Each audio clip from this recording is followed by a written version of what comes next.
అంటే ఇక్కడ ఇంకో ఇంట్రెస్టింగ్ విషయం ఏంటంటే వెంటనే ప్రిన్సిపల్ మమ్మల్ని పిలిచాడు, ఓ రూమ్కి వెళ్ళాం. ఉమ్, ఏంటమ్మా గొడవ అని అన్నాడు.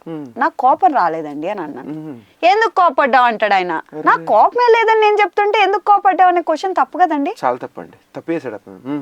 నేను అదే చెప్పా, నాకు కోపం రాలేదండి, అమ్మాయి కోపం వస్తుంది అని అంది.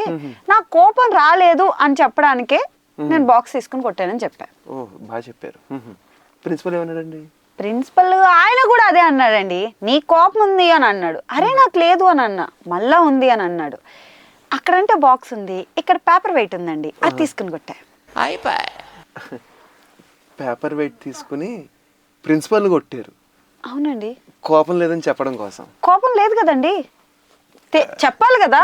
ఇప్పుడు ఫర్ ఎగ్జాంపుల్ మీరు కోపం లేదు అని ఒప్పుకుంటే ఓకే, లేదు కోపడుతున్నారంటే ఏదో ఒక రకంగా నాకు కోపం లేదని ప్రూవ్ చేయాలి కదా. నేను ఒప్పుకున్నానండి కోపం లేదని.